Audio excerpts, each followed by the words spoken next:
Մի քանի օր շարունակ կառավարության շենքի առջև բողոքող զինվորի մայրն այսօր հացադուլ է հայտարարել։ Կառավարության շենքի առջև շարքային զինծառայող Ռուբեն Միքայելյանի մայրը Շամիրամն ու տատն արդարություն էին պահանջում։ Երևանից Սիսիան զորակոչված 19-ամյա Ռուբեն Միքայելյանը մեղադրվում է զինվորական ծառայությունից խուսափելու մեջ։ Ըստ հարուցված քրեական գործի ծառայությունից ժամանակավորապես խուսափելու համար զինվորը վնասել է երակները։ Մայրը սակայն բացառում է որդու արարքը։ Նա նշում է, որ որդին չէր կարող տուն գալու համար ինքն իրեն վնասել, քանի որ արձակուրդի թույլտվություն արդեն ստացել էր։ Ապրիլի 2-ին իր հոր ծնունդի պիտի գարու, ապրիլի մեջ իր նշանածի ծնունդի պիտի գար, ո՞նց եք մտածում ժողովուրդ, պիտի մեր եղեն փրկեն նոր գար, հա, ո՞նց եք մտածում։ Իմ երեխեն իր կապքով ա գնացել ծառայության, իմանալը, որ ինքը սրտի արած հիվանդ երեխա է։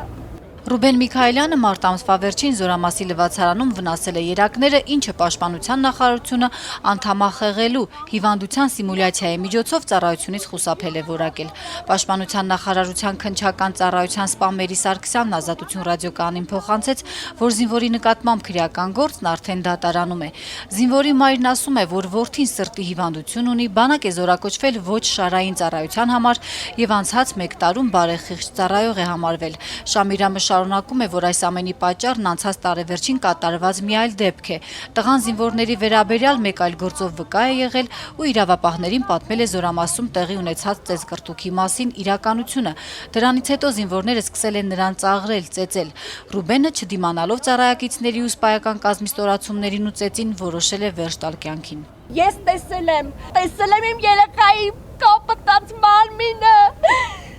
Նրան ծեծի ենթարկելու դեպքի առիթով քրեական գործ է հարուցվել, բայց ծեծի ենթարկած զինվորների նկատմամբ քրեական հետապնդումը դադարեցվել է հանցակազմ չլինելու պատճառով։ Զինվորի մայրը բողոքում է, թե այդ ինչպես ստացվեց, որ որդուն ծեծողների նկատմամբ քրեական գործ այդպես էլ չհարուցվեց, իսկ նրանց պատճառով ինքնասպանության փորձ կատարած որդուն հիմա ուզում են դատապարտել ծառայությունից խուսափելու համար։ Զինվորի մոր ու տատի բողոքի ցույցի ժամանակ տատի ինքնազգացողությունը վատացավ։ Շտաբ բուժօգնության աշխատակիցները ծեր կնոջը հիվանդանոց տեղափոխեցին։